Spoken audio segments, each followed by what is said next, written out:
welcome to The Sacred Journey. The Sacred Journey is the program that reminds you that life is a wonderful adventure and each and every experience we have is a unique and perfect opportunity for learning. This show is called the Haunted Valley Series. I really don't need notes to describe my guest or to introduce her because we go back at least 30 years. Dory's a psychotherapist, an author, a teacher, an editor, and tons of other things I can't even begin to put together all in one place. And we thought it had been a while since we had been together for the Sacred Journey. So Dory, we called this the Haunted Valley Series. We kind of carefully chose that, and I'll let you take the ball from here and explain what that all has to do with anything. What's interesting about this is you were actually sort of a catalyst for this. So the Haunted Valley series it's going to be a series of books. The first one is out. And I did a show with you years ago. And there was a woman doing, so you were filming it at Farmington. You filmed my show, and your other guest watched. And then we filmed her show, and I watched. And she did smoke readings. Oh, yeah. Do you remember her? Yes, I absolutely So do. I'm- Reverend Gail Hicks. Yes, yes. So I'm sitting there just watching her, and she did this smoke reading, and she says to me, "When are you going to write that book?" And I'm like, what? That's more than 20 years ago, I think. I know. So I had written this little book called Thank You for Being Different, which was about an alligator. And this alligator lived in the forest, which alligators aren't supposed to live in the forest. And based on the shape of his snout, he was able to do things that other woodland creatures couldn't. And I brought that book into Chelsea, my older daughter's preschool. She's 31. So this was like when she was 3 or 4. So this was 27, 28 years ago. And I didn't have pictures or anything. I read it to the class. And they were riveted. These little tiny people, they were riveted. And I thought to myself, I should write this book, like for real. But I need an editor. I need a illustrator. I don't know. We didn't have Amazon back then. Self-publishing. So I thought that's what Gail was talking about. It's time for that book, right? It wasn't that book. Other people, every time I taught a class, people would say, "Are you going to write a book? Are you going to write a book? Are you going to write a book?" And I'm like, "No, I don't have anything to say." I'm strangely enough, I think I'm really boring at times, and I don't. Well, I wholeheartedly disagree. I know. But I'm like, what would my book be about? I don't know. And then I moved into this house and started living here for a number of years, and this house was built in 1870. And a funny story, when I was at my closing, my attorney said, "Are you going right home to the house after the closing?" And I said, "Yeah." He goes, "I'll meet you there." I'm like, okay, maybe he has some flowers for me, or, a welcome gift, a cactus or something. And he said, "I want to check through this house. I want to go through the attic. I want to check every closet, because I got a creepy vibe from the cellar." I'm like, okay. So he checked the attic. looking for dead bodies? I don't know what he was looking for. He said he just unnerved him a little bit. Okay. So whether or not, I don't know what he was looking for. So he checked the whole attic. He checked the second floor, he checked the first floor, checked all through the basement. He checked the garage doors, make sure all the locks worked. He said, we're good. That night, I heard sounds in my house, inside the house. And I remember thinking, Mark checked the house, there's nothing in here, there's only one door. I came in, I did the deadbolt, nothing's in the house. And out of fear, I fell asleep. I think I paralyzed myself and made myself unconscious. So I started observing things that happened in here. And I thought, my house is not the oldest in the neighborhood. Their house next door is 50 years older. There's houses from the 1700s. I wonder if a book on hauntings in our area would be of interest to anybody. Now Collinsville, so Canton is Canton, North Canton, Canton Center, and Collinsville. Collinsville is the weird section. It's the artist I was section. gonna say, it's the creative expressive section. It's the I creative love expressive. Collinsville. We love ghosts. We love haunted things. We are the home of the Collinsville Halloween Parade. It's been written up in Yankee Magazine. We get up to 2,000 people. Anything for a party. So I'm thinking, that would be cool. That would be cool. But people might think I'm weird. Too late. Absolutely true. Absolutely true. So I sat on this idea for 5 years. And I was afraid to put it out there. I was afraid that people, so I think people pay attention to their Facebook town pages, Yes. right? And there's always fighting and nastiness, and until the moderators Digging and poking. digging and little, just stuff like that. And I don't like that energy. I don't get involved with that energy. I try to stay far away from that energy, and I didn't want to make myself a target. Yeah, I So understand. I procrastinated for years. And then one day, I'm like, this idea is too good. Well, wait a minute, you're in a profession that some people have a certain idea of some parameters. Exactly. Okay. So- Exactly right. As a side note, as a therapist, I can go into very deep spiritual things, spiritual emergence, voice hearing, which I was part of a study at Yale for voice hearers, and then I do clinical debriefings with military and police. So I have that slide. Yeah, you You get know? wiggle room. Yeah. And I'm like, oh, but I have to be who I am. And this book, it wasn't letting go. And I think that's the secret, when something doesn't let go. If I had forgotten about it, that would be one thing. Okay, it was a fleeting idea. Right. But I never forgot about it. I thought about it all the time. So I said to myself, okay, I'm just going to do it. I'm just going to do it. So last year, during the pandemic, 2021, in April, I composed this post for Facebook, for our Collinsville Facebook page, and it's like, hey, I'm going to write a book. Does anybody have any stories? Anybody have any weird, strange, odd, interesting, scary, creepy occurrences that they've experienced? It's all going to be anonymous. There's going to be no homeowners or tenants mentioned by name unless you want to, and no locations, no specific locations mentioned. That way we're not going to have, the town descended upon. Sure. and all. So if anybody has any stories, and I sat on that. I sat on that for a couple weeks. I'm like, oh my God, oh my God, oh my God, oh my God, oh my God. That sounds so much like you. And I keep a very low profile. So I've been in town for over 30 years. Not a lot of people know me. I don't know a lot of people because I'm very introverted. I'm very introverted. Don't invite me to a party. I won't go. I mean, maybe I'll go, but I'll be miserable. I'm very much to myself. So here I go, putting this idea up on Facebook. So I hit post. I'm like, oh my God, I've done it, it's too girl, late. It's too late. Lo and behold, I got so many responses. So many of them were, oh, what a cool idea. Or, hey, I have a story. And it went on and on and on. And people were tagging other people. Hey, so-and-so's got a story. Contact Dory, this, that, and the other thing. And I was like, oh my God. Remember Sally Fields? They like me. Yep. It kind of felt like that. Like, oh, this is being pretty well received. All right, I'm gaining confidence. So Well, I know there's a lot of history around here Well, because you- as a paranormal investigator, I've Exactly. gotten many calls for this stuff. Exactly. How cool.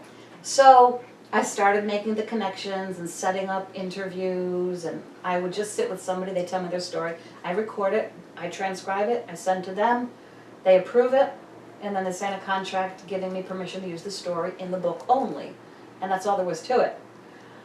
So that was April. So we did May, June, July. August comes, And I put up one more post. I'm like, gonna be closing it out in a few weeks. If anybody has any additional stories, we're doing well, we have a lot of stories. And I put up the second post, and I got more people. This is so cool. And I had enough for an entire book. 2 Facebook posts, and I had the entire book. Well, when people have stories, if they don't have a place to share them, number one, they're lacking maybe validation or support, and you are offering both. So many people said to me, I've never told anybody this story. I'm glad it's anonymous.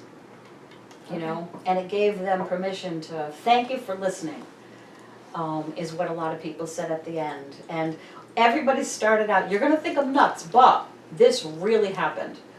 You know, we're kind of an educated area, right? We don't have any lower socioeconomics where a lot of people don't graduate high school or don't get into high school. So, you know, we have thoughtful people here and intelligent people, people who want to debunk, people who would not go to the paranormal first, even though Sometimes it's obvious. as you know, right, as you live, sometimes it is. Absolutely it is. And all these people's stories, I was fascinated. And number one, I provided them with an ear so they could, so glad I was able to tell somebody that. You know, and I kind of put a little bit of, where did I say this? Oh, I think in the introduction. I said, what I kind of envision is people sitting around LaSalle and saying, LaSalle Market. LaSalle Market, right? Which Which, so good, so good. People kind of sitting around saying, you know that story about the something or other? Who do you think that is? And kind of thinking about their friends and neighbors, I bet, you know? And then other people wanted to be known, and they said, no, use my name. People know my story, use my name. And then the Axe Factory, you know, they're like, oh yeah, we got a lot of Collins stuff. Axe Factory for people Yep, who don't yep. live in Collinsville or don't know much about it. Right, Collinsville Axe Factory, which is now Antiques on the Farmington. That's the big building. Then we have the Historical Society, some of the local businesses, things are in there. Some of the businesses wanted to be known and some are like, no, don't mention where this is. There is a great business which was sold shortly after I retrieved the stories. Oh my God, so many stories in this establishment. And then she called me and she said, you know, being that I'm selling the building, my attorney says, let's not, because it might hurt the new business going in. And I'm thinking to myself, that would enhance the business. That would enhance the Exactly. business. Yeah. So the business is not up and running. So I'll go in because I'm going to do part 2. So what we have now is Haunted Collinsville and Creeping Through All of Canton. That's book 1. That's done. That came out in Halloween, last year in Halloween. So right now I'm doing Haunted Avon. Is that where the valley came from? The valley. Okay. So it's going to be Avon, Canton, Granby, Farmington, and Simsbury. Those are the valley towns. Okay, let me know when you get to Burlington and I one of will. your issues. I've got a few stories for you. Okay. I will hit you up for sure. Now, it was so cool that you, number one, put yourself out there with an open invitation, and you were not presumptuous at all. You were like, here's my thought, here's my idea, and you were flooded with people who Yes. wanted to be heard. And I think there is something about knowing, for a person that has had some unique and unusual situations, about knowing you didn't imagine it, that there is, you know, if it's been happening around, then yes, it absolutely happened, because I think people just need to know, even if you can say, I don't totally understand, but I support you, I honor you, I believe you. Mm-hmm. That goes a long way. And then I think when someone says, yeah, I had this experience, somebody else would say, well, now that you mention it, I feel better about sharing my Yes. story. And Yes. it's interesting that you said that that person's, was it their attorney that said that business, don't talk about it The yet? attorney did. The yeah. attorney. Mhm. Because I once did a clearing in a local town of a business, and there were 2 really, really unhappy earthbounds, Mm. which we were able to help, bring on and bring healing and reunite with loved ones. I can't remember if it was the owner or the manager of the restaurant, pub, was furious Aw. that they were gone because it was a selling point. That's right. And I was kind of horrified. I thought the story itself is cool. The spirits that were trapped, these lost souls, are not property. Right. Can't you just live on the cool story and know that healing has happened? Mm-hmm. So I can kind of understand, because who would want to buy a haunted place unless you were open to it and said, doesn't mean there's spirits that are trapped, it just means there's interesting energy here, because that's what I find sometimes about And one of the hauntings. energies in that place was like a guardian at the front door, like a grandmotherly kind of energy, sort of overseeing that particular front room. So that's very Right. sweet. Yeah, and know? some spirits, that is their, part of their soul path. They're not trapped, they're not lost, they don't need help.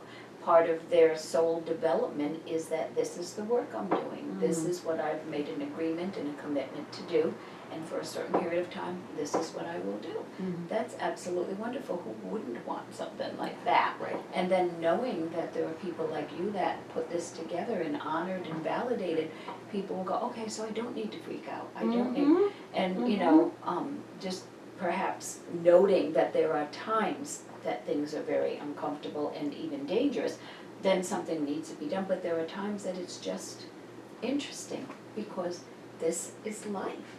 And a house like this, it was built when? 1870. Has so many stories to tell and so many energetic imprints, and there isn't any like, oh my gosh, I need help, no, it's so cool No. to live in. And A town 4 of the like stories this. in the book are mine. Oh, I don't tell anybody which ones they are, but 4 of them are from this house. okay. And I like how you say it doesn't have to be scary, because I would say this book is creepy, but it's not scary. There was a scary story. So there's a guy who had a story up on the internet. So it's in public domain, right? Could I have used it, paraphrasing it? Yeah.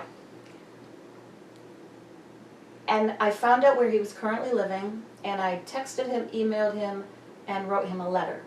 Finally contacted me about a month and a half. And I'm like, what do you think? I said, do you wanna be part of the book? Nobody will know the location, nobody will know it's you, nothing, just the story.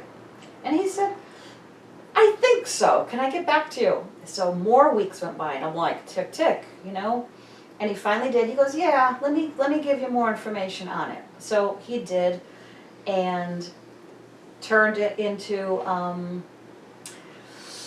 a scary story. He had something in his house that was very heavy and clawed, and used to run very quickly up and down his cellar stairs.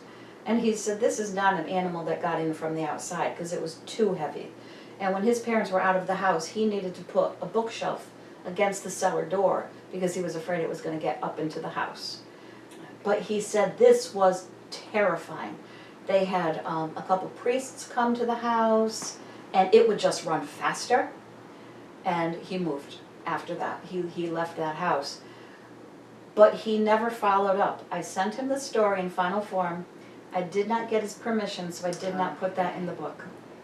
Because Well, out of respect, if I sure. don't get direct permission, I'm not going to put it in the book. Yeah, well, that is But your that would've been really- nature. That's that would- integrity. Yeah. Maybe there's a future book about the sort of more shadowy, scarier side. Here I am giving you more work to do. No, Since it's a series. you would be my consultant. Oh, okay. I would just sit as a scribe and listen to all your stories.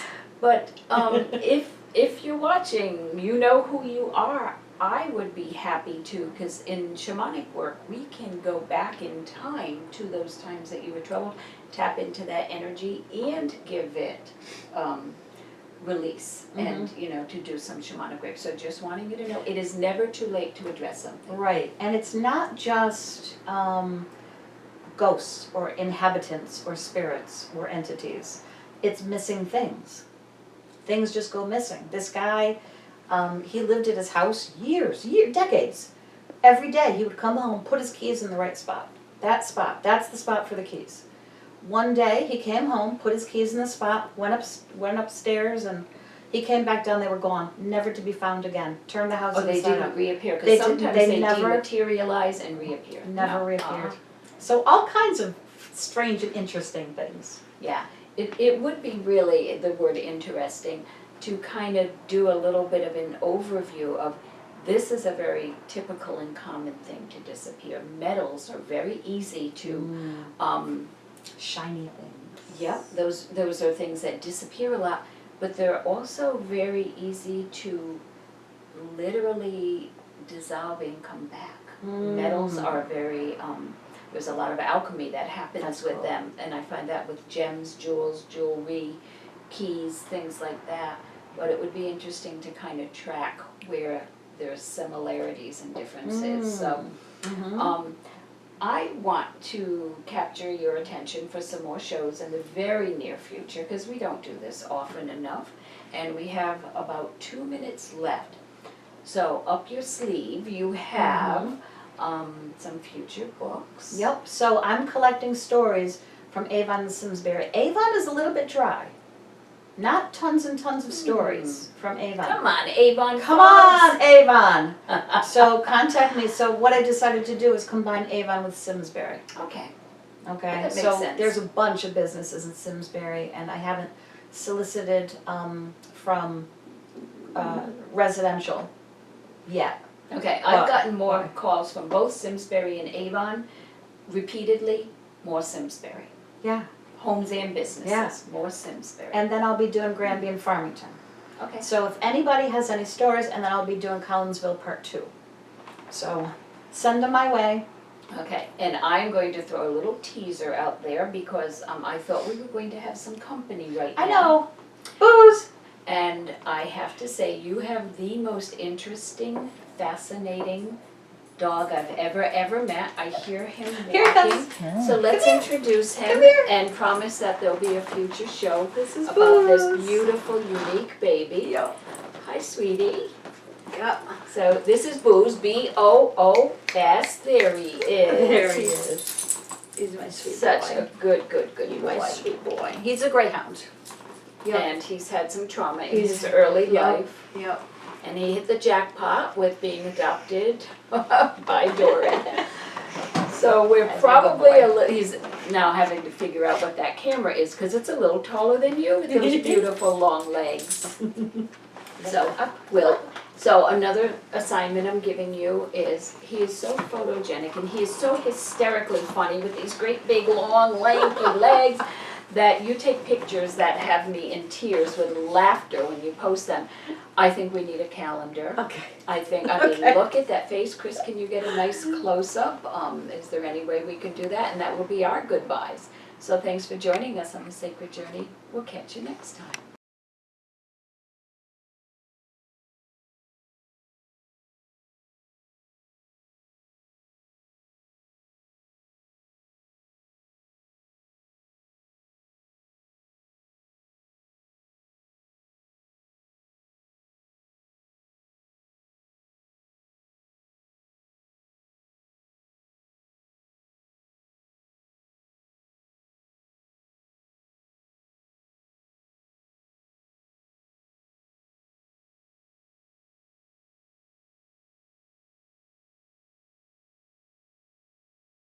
Riverview Apartments is Bristol's two-time beautification award-winning residence community for adults age 55 and older. They offer 1 or 2 bedroom apartments with modern appliances, air conditioning, wall-to-wall carpet, and tiled floors. Both heat and hot water are included. Riverview also offers a wide range of activity rooms that include a billiard parlor and a spacious community room. It is handicap accessible with safe, secure parking for tenants and ample off-street parking for visitors. 860-940-6757 or riverviewbristol.com.